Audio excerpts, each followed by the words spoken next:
Okay, it's recording. Hello, everybody. This is Noku from Oi Magazine, and today I am with. I'm Josh, the front man and I guess mastermind behind Black Hippie from Memphis, Tennessee, in the U.S. Shout out the 901. Um, yeah. So I'm going to jump right in and ask you how you came up with the name Black Hippie. So the name itself kind of comes from like growing up. I was a very like eccentric, very weird kid, I guess. So my mom would always call me like a black hippie or her little black hippie or whatever. So that's kind of like where like the name kind of stuck. And I started going by it when I was like a junior in college. I was in a recording class. I was a music major, and I started doing these like weird lo-fi recordings. And I was like, I need a name under. I was like, I'm gonna do Black Hippie. And then I put a V in it because it looked really cool on Instagram. And it just kind of stuck because like I started going by different artist names after, and then we came back to Black Hippie. I kept the V in it because I was like, oh, I guess it still looks cool.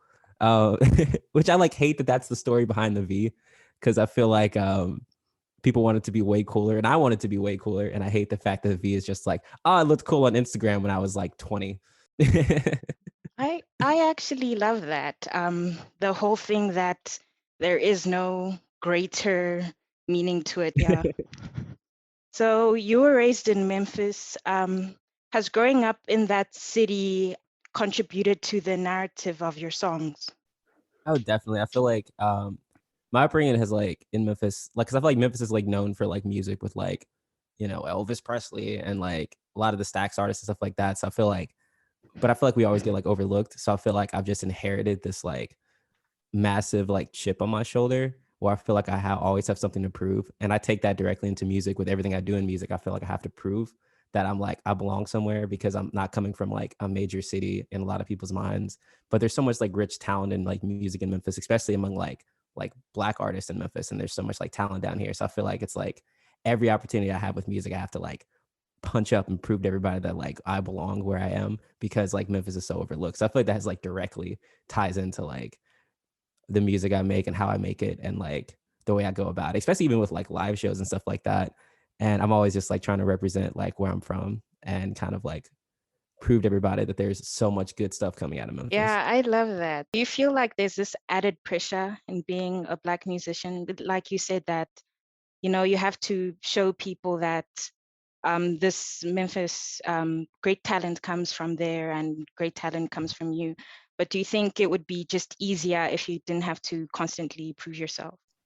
Oh, definitely. I feel like being a black fronted band with black in the title, and it's very obvious that we're like very black. It's like it makes it a lot harder. I feel like we have had to do like jump through so many extra hoops than like a lot of these like white fronted bands like have to. Like they can have like a very small following and get these huge opportunities, and we're still like struggling to get huge opportunities, even though we're like we have all these credentials and all this proof and all of this like proof that we're good enough and we belong there, but we have to work like four times as hard. And I don't hate it because I know the people like the black fronted bands 10 years before me had to deal with way more. So I feel like I'm kind of just like I'm taking my lick, my kind of like my beat upness, like getting beat up for it, because in like 10 years I'm going to make the path way easier for a bunch of kids that look like me. So I don't like hate it, but it does frustrate the mess out of me sometimes. And sometimes I'm just like sitting in bed like, yo, if I was just like a white dude, like people would care about my band so much more. It'd be a lot easier to like prove to people that I'm good, because there's still people that are like don't think we're good, and I'm like if you don't like our music, that's fine, but you can't say that we're not like good. You can just say our music is trash, but like I don't know. I feel like we're always having to like work so hard, and as I said, I don't hate it, but it does every once in a while. I sit down, and I'm just like I can't handle all of this, but I think it's worth it because I know I'm making it easier for other kids, so I'm cool with it. Yeah, totally, totally. I really understand that. So with what you were saying, how you feel like you're making a difference to people who will come after you. So your Black Indie Tunes playlist has this, I don't know, I love listening to that playlist. Like I listen it to on the train and I'm like, oh, I'm finally in my Black girl coming of age era. Sometimes I feel like when you're Black and a creator and you're starting out, you either need to be the first Black person to the best Black person to, or the only Black person to do something, and it kind of creates this competition. How do you step outside of that and think, oh, I need to pay it forward? Well, I feel like it's just with like the playlist. So like the playlist is like our main goal is to like bring light to like other Black fronted bands, because I feel like if we started like 2 years ago, and I remember 2 years ago I was posting a bunch on like my personal Facebook or whatever, and I was like, I'm so tired of you guys like not listening to like Black fronted bands. It's not that hard to find. And then a bunch of people are commenting like, how do we find them? And like, I don't know. And I was like, fine, I'm just gonna make a playlist. So like me and like this is me and my girlfriend. We're just Googling, reading as many Afro punk articles as possible, trying to like scour the globe. Now it's like a lot easier because we're bigger now, so people are just like sending us stuff, which is cool. But like I feel like it's always tough to have that, to not have that mentality, because I like played basketball like when I was in high school, so I feel like I always have this competitive edge on me, but I always make it against the world as opposed to like other Black creatives, because there's so few of us, and my main focus is to create a scene for all of us to thrive in, as opposed to just trying to get to the top on my own. I have that like what's coming from Memphis and like coming from like, being in a predominantly Black environment, growing up in like a predominantly Black city, we all have this mentality of like, when I'm on, like everybody's gonna eat, we're all gonna help each other out. So I kind of look at it like that, and I always try to use my platform as much as possible to point the spotlight to others, because I'm like, there's so few of us that are doing this. And if I point the spotlight to others, then we can create our own scene within this scene, and then break out of the small like DIY scene and create this whole massive scene where it's just like nothing but Black fronted bands and like Black people doing this. And then it creates like, helps all the younger kids out. So I don't know, I feel like it's very easy for me just to like have the mentality of just like, if I'm on, we're all gonna eat, we're all gonna do good. Yeah. Because if I make it, I'm taking everybody with me, because that's what I wanted when I was like starting off. I wanted like an older guy to like, or like an older like Black artist to be like, take me under his wing, or like point in my direction, and like point in like other young people's direction. Because I feel like I didn't experience a lot of that like starting off and stuff like that. So I'm always trying to be the The person that I person was who, yeah. when I was like starting off. Yeah, that's I love that. And it creates a community and a space to like grow. Speaking of community, I noticed that family is pretty big to you. You've collaborated with your brother Yeah, on your music video. Your mom also, you said technically you got her name from her. Do yeah. you find it inspirational or like easier to work with family members? Yeah, I feel like it's extremely easy, especially with my brother, because like me and my brother have been working together for like ever. Like when we were kids, my dad got a new video camera, so he gave the old one to my brother, and I was probably like 4, so he was roughly like 7 or 8, and he was just always filming. We were always filming, always writing movies, always making movies when we were kids. So like the second I was like, I always told him, I was like, dude, like when I started doing music, I was like, you have to do my music videos. And so like working with him was just like a dream, because we have like the same ideas. Well, not the same ideas, we have like different perspectives, but like we can collab really well. And we're just like, oh yeah, let's do this as this. And we all like know the exact aesthetic. I don't have to ever explain to him what the aesthetic is. We just like seen each other like a couple of videos, and we're like, yeah, okay, cool, we got this. Cause like we did it hasn't come out yet, but we did like a visual, like a little short film to go along with the album that hasn't dropped yet. And that one is like super sick. And like we're already working on like ideas for like another music video, and then music videos, and another short film for our next album that I'm starting to work on now. And we're all just already just like sending each other videos and stuff like that. So it's like a dream working with like family, because I feel like, we both have that like chip on our shoulders, both have that like over ambitious. We're very over ambitious too. We're kind of people that are just like, we'll figure it out. Like we'll have an idea that we don't have the budget or like anything for, and we're like, we'll figure it out. This has to be in there Yeah. though. Like we have both have that kind of like ideas and stuff like that. So I feel Wavelength, like, kind of. like working with them. So, what are your main music influences when you're thinking through the process of making an album? Do you have specific influences for specific songs, or do you just have general influences?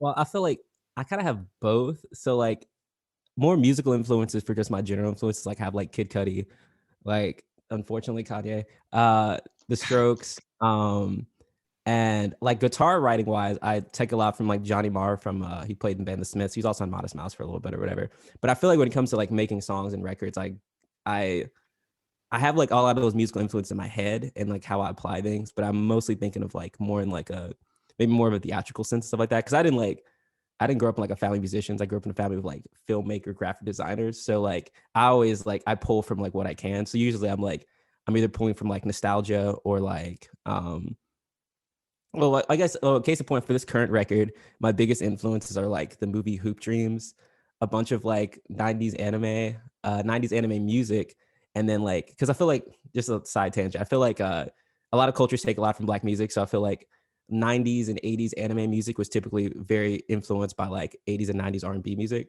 So like those are a lot of like tonal and like sonic ideas that I'm taking for the record. So like when it comes to like putting together songs, I'm mostly just thinking of like getting references from like movies or like TV shows or media, and like taking like sonic and tonal things from like random songs that like just like grab me and like fit to the aesthetic that I'm thinking of. Because I'm more of like forming an aesthetic and then pulling influences that fit into the aesthetic when I'm writing. But in terms of like musical influence, that I take from like more. More. I That makes think sense. I think that's brilliant actually to take from other sources of media, because you generally tend to think in a certain way when you're watching something rather than when you're listening to something. So do you think that your experience to fame is different than other bands starting out? Like, for example, with tour, you've been on multiple tours, you have one coming next week. Yeah. Do you think that what you've heard from other bands, starting out, is different to how you're touring or how you're experiencing fame, especially since bands that you grew up on didn't really have social media and you do? It kind of it's definitely like different. I feel like when I just look at it from like, because I always try to have like a huge perspective on everything. It's like something I push myself. So I feel like I always split those ideas into like two things. First, from like how like bands that I grew up listening to and stuff didn't have social media, so they were just like winging it. They were like using phone books and stuff to book tours. So I feel like with the addition of the internet and stuff like that, I have a lot easier way of like building a fan base and getting people to come out to shows. Because like TikTok was a huge reason why like our last tour was so successful, because people were like finding us there and coming out to shows and seeing who we were playing, as opposed to like, I feel like it kind of quickens like successful tours instead of having to like have a grueling 4 straight years of like no one caring about you to hoping people start hearing about you. So I feel like it's like easier to get to the point we are now. But and then I also, when I look at it from like the standpoint of like our success as it relates to like bands I was like around when I was just coming up in like the scene and stuff, and I feel like a lot of stuff's been happening really quick for us, and I feel like we've been very like extremely like lucky and blessed to like experience what we've been experiencing in such a short amount of time. Because I always tell people like I've only been playing guitar for like 7 years.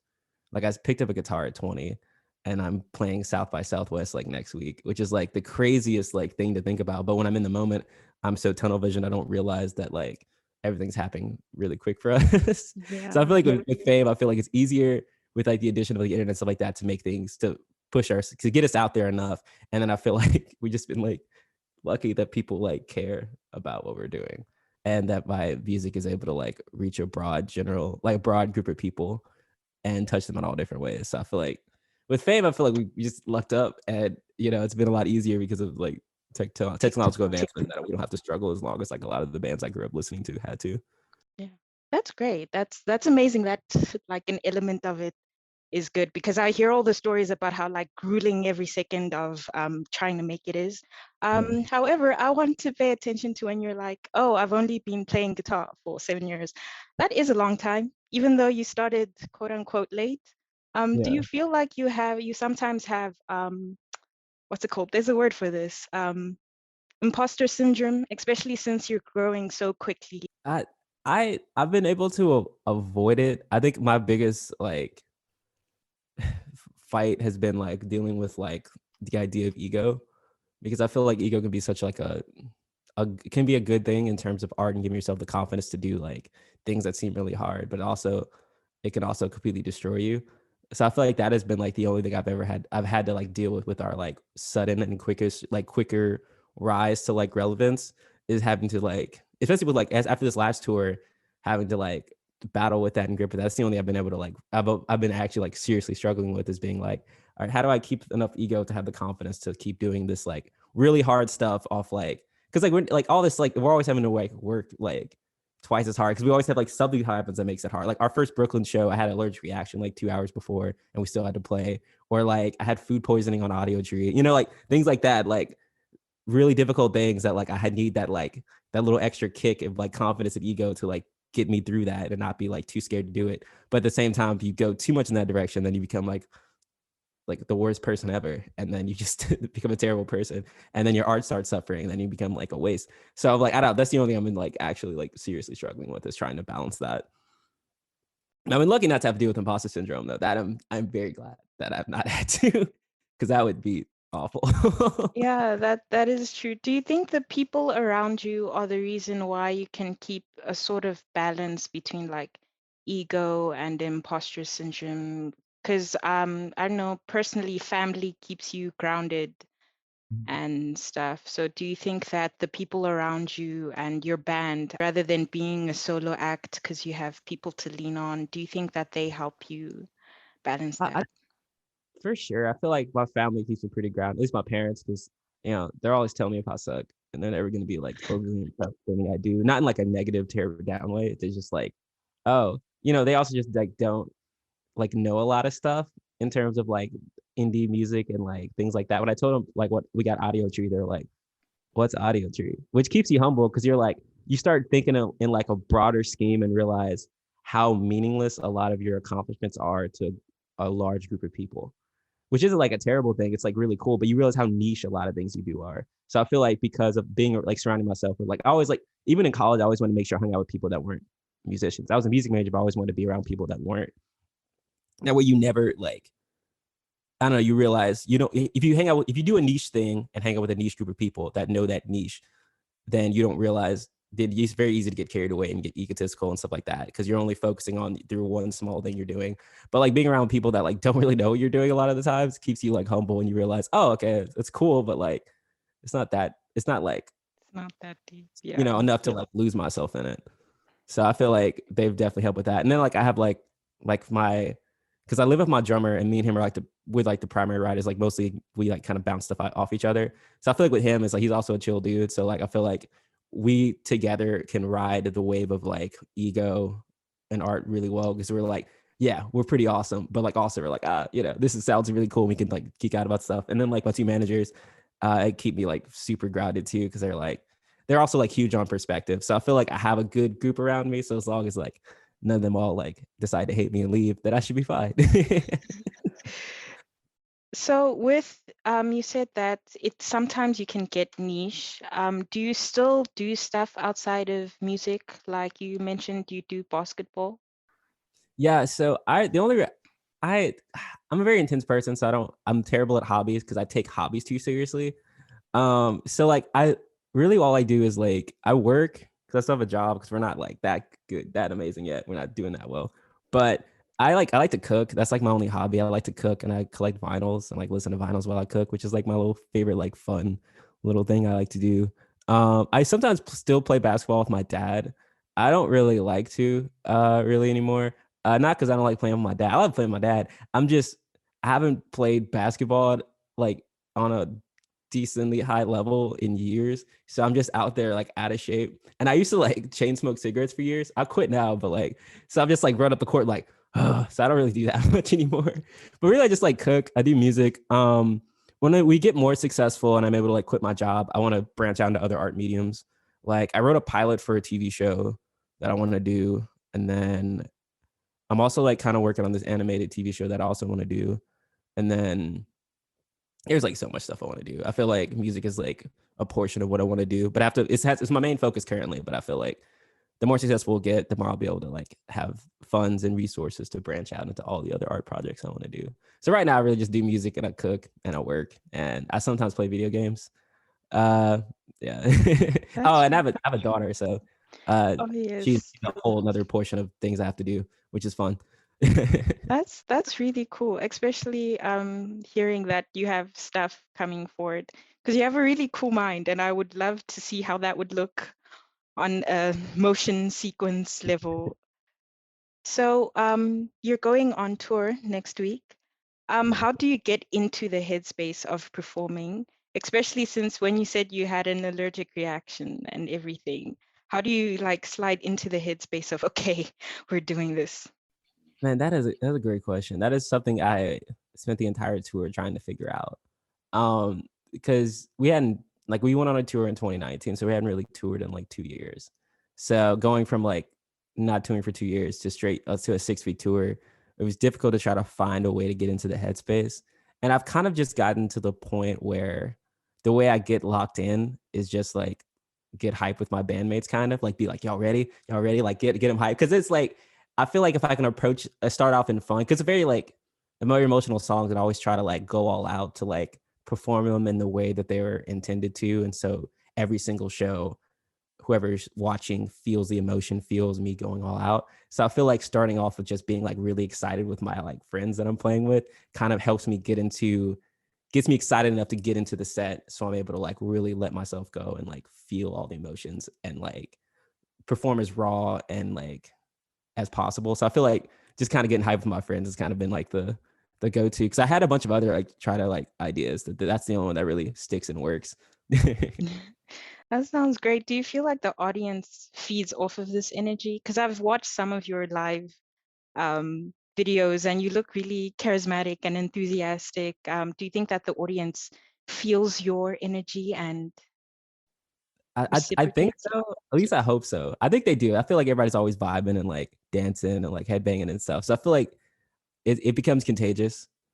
I feel like, because yeah, I feel like that like whole energy we bring on stage like becomes contagious and starts infecting the people that are watching, and then we all just kind of end up having a bunch of fun.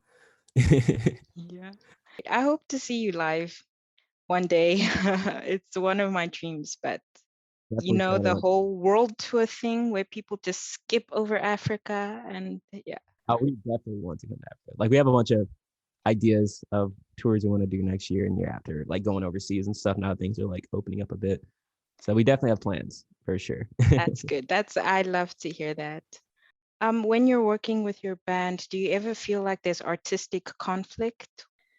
not not really, mostly because like I do like majority of the writing. Like the only thing I don't write is like bass, but I kind of try to give you ideas for the bass. And then drums, me and my drummer work together, and he's like insane. So he kind of comes up with a bunch of stuff. But like all the guitar parts and stuff I write. So we rarely really run into like that many like issues.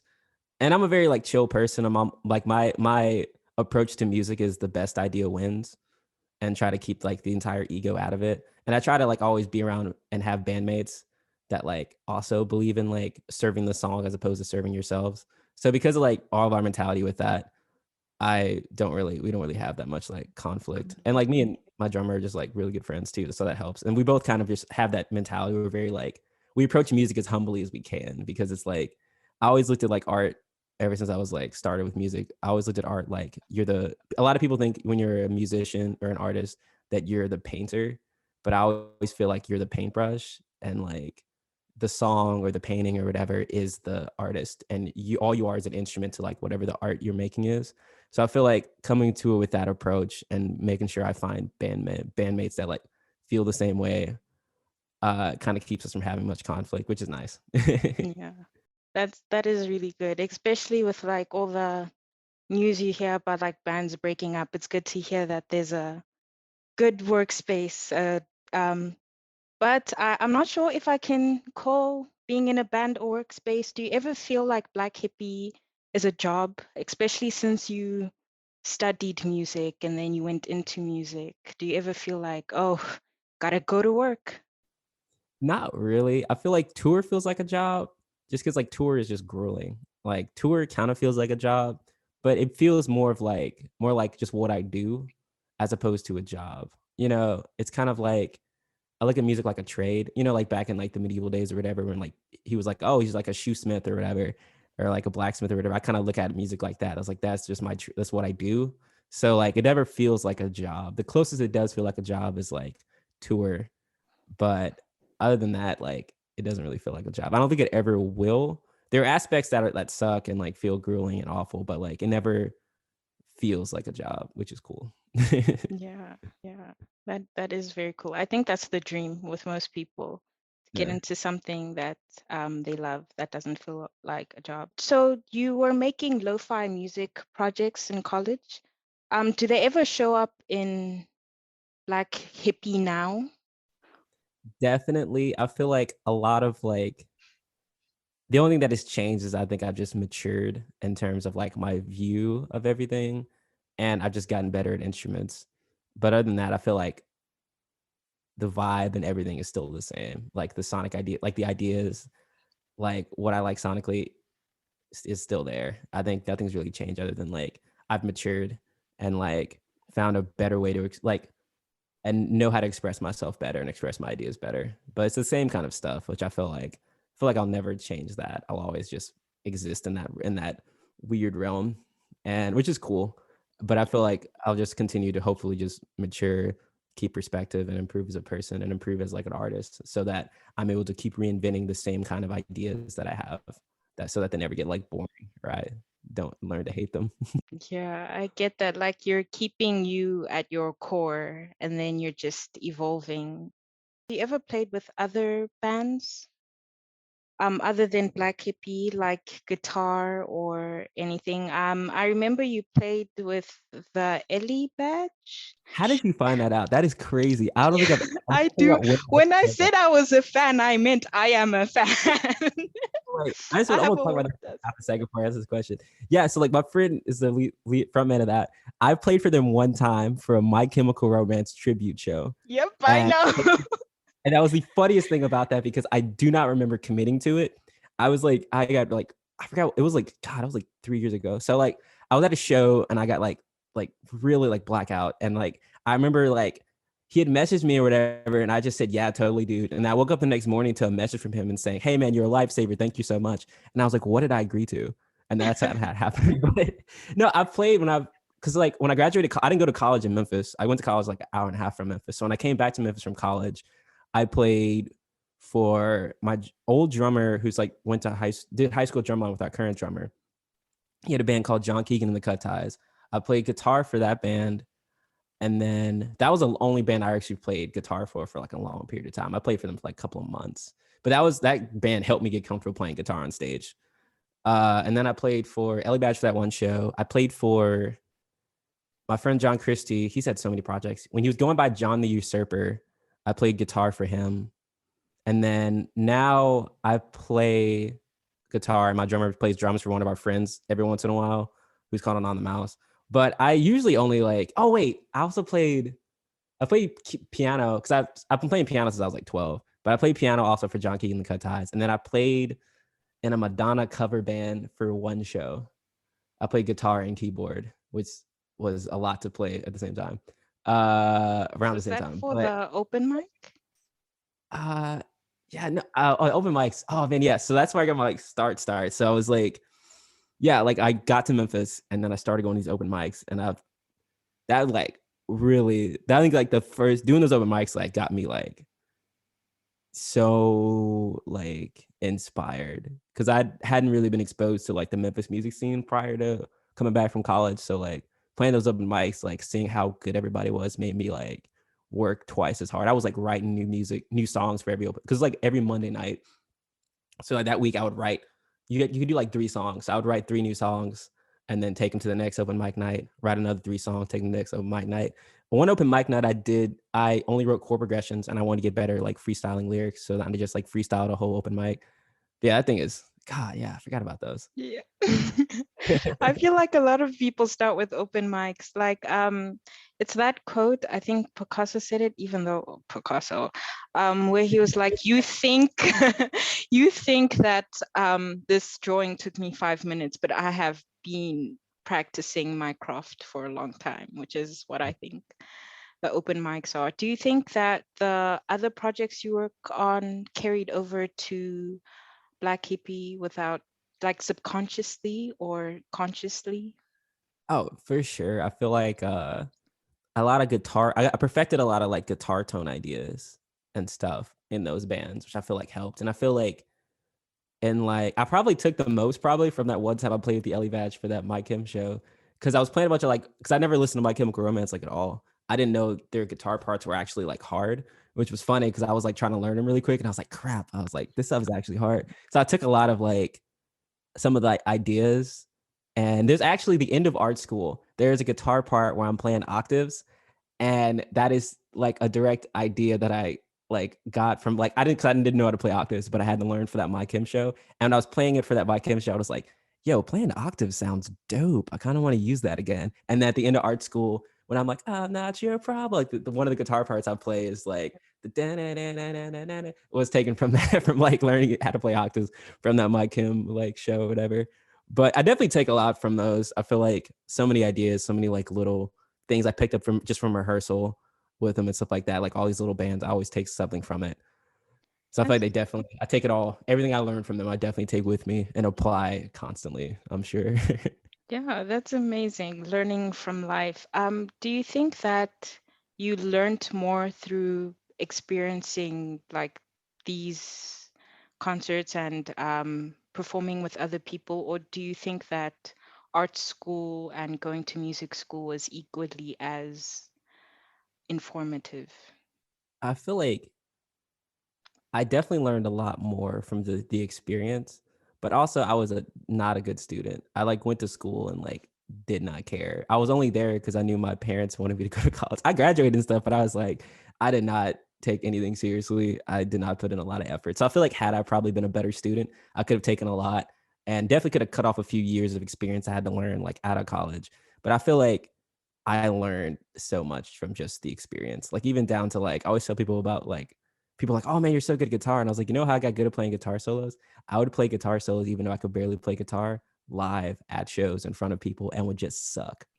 So like I'm always like I always also I should have said I ramble a lot. So like with the way I was like brought up with my parents, they were very like throw you into the deep end, don't have a comfort zone kind of parents. Yeah. So I feel like the only way I could learn probably is always just through experience and like just being thrown in and being like, oh, I got to figure it out.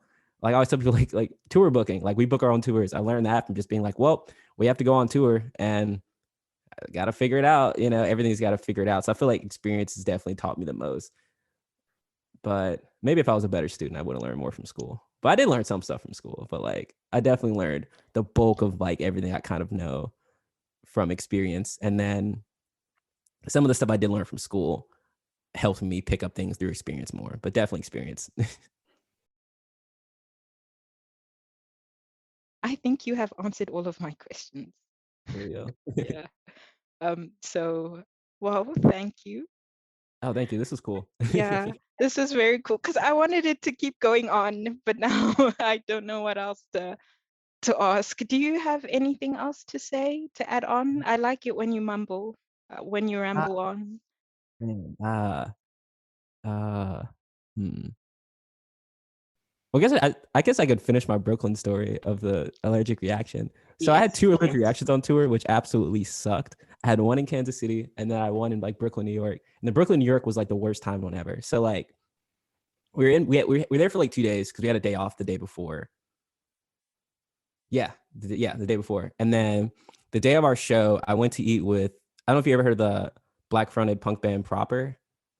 I think so. They're like I'm really good friends with the front man, so like he's the homie. So like he was like, hey man, like let me know if you want to hang out before the show. And I was like, cool. So we went to this like Indian restaurant across the street from where this like apartment sleeping on the floor at, and we were like eating, and I'm allergic to cashews, and I didn't know they were in there. So I started getting this allergic reaction, and I was like, crap, we have to play in like 3-4 hours.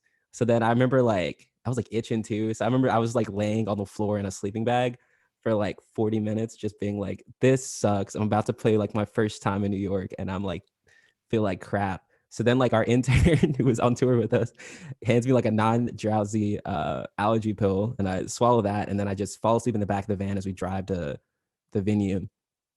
And I just felt like trash. So I just like drink like 4 beers and I'm like crap, like, and then my amp went out. I forgot about my amp went out like during sound check.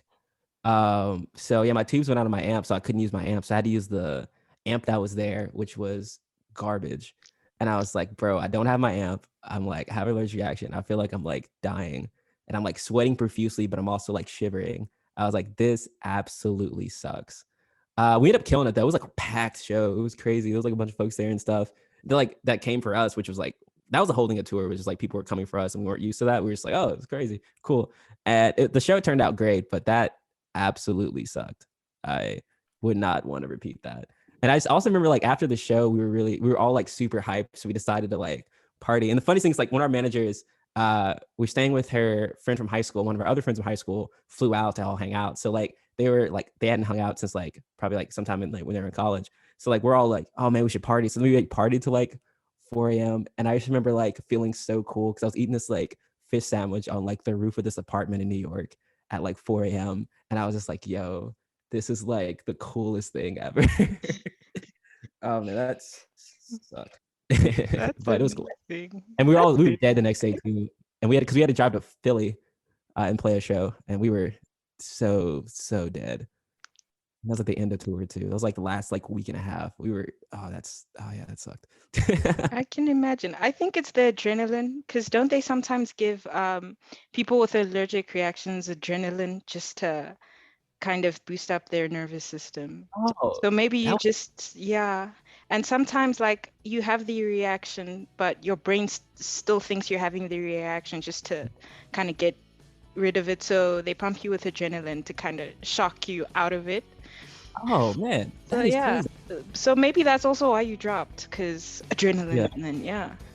Oh, that makes wow. I just learned something cool. Yeah, that's amazing. I love that story. It's a great way to end this off. Um, thank you. Oh, thank you. This was so cool. Thanks for reaching Thank you out. so This much. was I'm gonna stop recording.